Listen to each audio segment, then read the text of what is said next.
This is Night Tiger, the brave and the bold, coming to you with another video. Yeah, I wanted to come up with this topic, and this topic is basically, you know me, my last video, how I was explaining stuff with a movie. So basically, what I'm gonna do is I'm gonna kind of mix up like movies and reality right now together, because since you already know movies and real life is the same thing.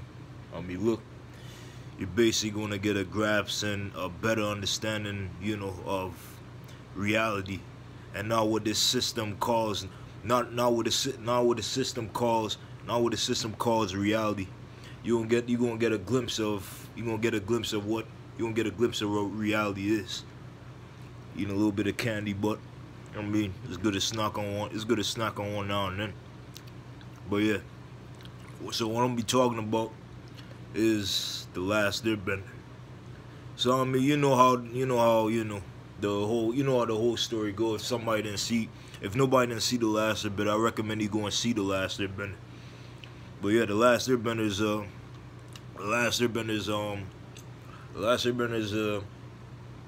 good series. And what I could explain from the beginning of the series, or if you know what music was playing there, I know the whole music is from Hans Zimmer, Lisa Garrod, Injection. So when I heard Injection, you're already thinking of all this stuff. But I didn't pick it because of that. I only picked it because it got an epic feel to it. It's similar to the last airbender. So you get an epic feel to the music. You know what I mean? Well, that's the name of the music, but that's what they named it. It could have been named something I know came from Mission Impossible, but never mind all that. Right now we get into the topic. So yeah, the last airbender basically starts at the beginning with how Aang was well, his backstories was he was an air nomad, and what happened was he was an air nomad, but you see he lived in I'm trying to think if I think it was a southern air temple or the northern. It was either the northern air temple or the southern air temple. So I think it was a southern air temple, one of the air temples and stuff. And you see, he had friends and stuff in the beginning. I know he was explaining this story around episode 12 with the storm. So he was just basically explaining, he was basically explaining like how like he was telling Katara like how what happened. But right now I'm explaining to you of his backstory of what happened and how he got in the iceberg, and I'm gonna kind of relate it to reality right now of your character and your story and who you are. So yeah, basically what happened was yeah, before he was in the iceberg, he was an air nomad, and he had he lived in the Air Nation, and he had friends and stuff. But then all the monks called him, and then he kind of picked. If you go see in the episode, you gonna know. But I'm gonna cut to the chase with it. So in the episodes, in episode 12, he was he basically the monks was telling him that he picked these four toys. He picked these four toys because he picked these four toys because he's an avatar and stuff. But he said he picked it because he thought it was cool. But the monks was telling him no, he picked it because it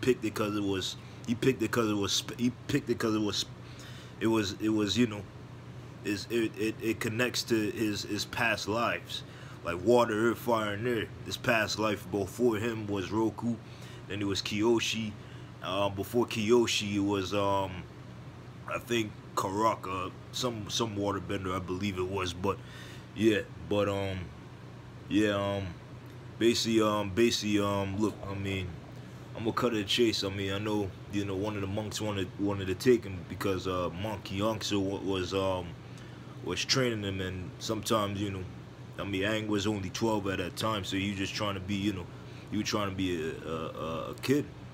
But I mean, once the other kids, them other kid monks knew he was the Avatar and stuff, they basically, they basically started, they start rejecting him. They start, how the gang stalkers be giving, how the fucking gang stalkers and shit, or your family, and stuff turn on you and shit. It's the exact same shit. The minute he knew he was the chosen one, everybody started watching him different. So then now the monks that was playing with him and stuff, the young monks that was playing with him, they started playing with Aang because they knew he was a chosen. Like, they would tell him, since he's the Avatar now, well, it won't seem fair. So then he kind of felt, he felt the isolation. He felt the isolation. Same thing with what we did. We the chosen. Once we knew we were the chosen ones, we noticed people started acting different and turning away from us, and they called us, from their words, crazy, and you from their words, psychotic, and all this stuff. But we ain't none of that stuff, man. We were powerful. We're the chosen ones. We're here to free God's people.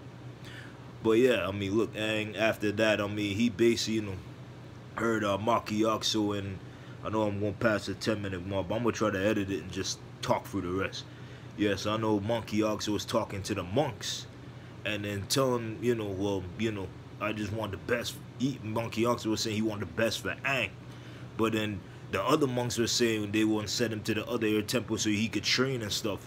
And then Aang kind of was hiding secretly, and he heard what they were talking about, and that kind of made him feel in a way. So it's the same thing with us, we being isolated, the fucking gang stalkers they coming back and forth, and fuck them motherfucking pussy gang stalkers and shit. But we chosen when we gonna fight through this shit out there, man. It's a battle. It's our battle alone, But you don't have to be alone. As long as you trust in God, you won't never be alone. He sent down his angels. He sent down his angels to protect you. But yeah, I'm gonna get to the story. So I mean, I know Aang was kind of mad and stuff. So, and then he ran away, and then he ran away. He flew on Appa. And then after that, he got caught in the storm, and then he got trapped in the waves, and then that's how he created the form of ice. The ice is water. So I mean, he created the form of ice, and then after that, 100 years later, war was going on and all that shit. And I'm gonna get to that part too, because how the war started is, it goes down to season 3. How Sozin and Roku. You see, it's similar to how this is the reason why I picked this story and shit. And it's a good series. I recommend you go and watch it. It's a good series. But I mean, look, Roku. I mean, what's his name? Sozin was talking to Roku. He kind of pulled him in the corner because it was Roku's wedding and stuff. But you're gonna see the episode if you get a chance. So I know most people seen it. And Sozin was just talking to Roku about how Sozin was saying how he became the Fire Lord, and how Roku's the Avatar, and they both in the Fire Nation. How it's a great thing. So then they were talking, and Roku was just picking up a vibe, like something wasn't right with what his friend Sozin was saying. He was saying, how Sozin was saying how he can expand the nations, the 4 nations and stuff, and all this stuff of the Fire Nation to other nations. Now you see the same thing what's going on right now with how you seen bullshit Black Lives Matter, fuck Black Lives Matter, that shit ain't shit. And look, you see all the stuff with the race, with the white and black and all this stuff. They starting that bullshit again, and how this whole they call it, they having the vaccinated versus the unvaccinated and stuff. You see how they trying to spread confusion and stuff and all this stuff, and trying to correct. It's the same thing. How, and it only took one person. Each story tells you something. Any motherfucker that been telling you, oh, it's just a cartoon, oh, it's this and that, oh, why you watching this, man? Look, it ain't no cartoon, man. It ain't no cartoon. If it's animated, it's anime. I don't give a fuck what anybody said.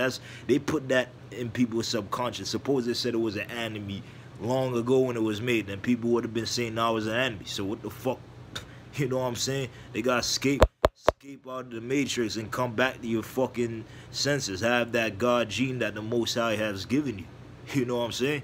But look, Roku, I mean, not Roku, Sozin was just, he was just trying to, spread a little confusion. It only took one, it only took just one little stuff, and then Roku was like, nah, I don't want to hear all that shit, man. The world's at peace. I don't know why you would say some shit like that. I don't want to hear enough of that shit. I mean, I don't want to, well, I'm saying for my words, he didn't say like none of the shit and all this stuff, but I mean, in reference, in the way he said it. He said, I don't want to hear enough about this, but then Sozin went along with the plan over some years after that. So then the whole fight, they both fought and all this stuff because, Sozin wanted to test Roku, and Sozin, despite Sozin was viral and stuff, he don't know that Roku's the avatar. Like, Roku's like, despite we friends, like, I'll fuck you up. But that's what he told Sozin, you know what I mean?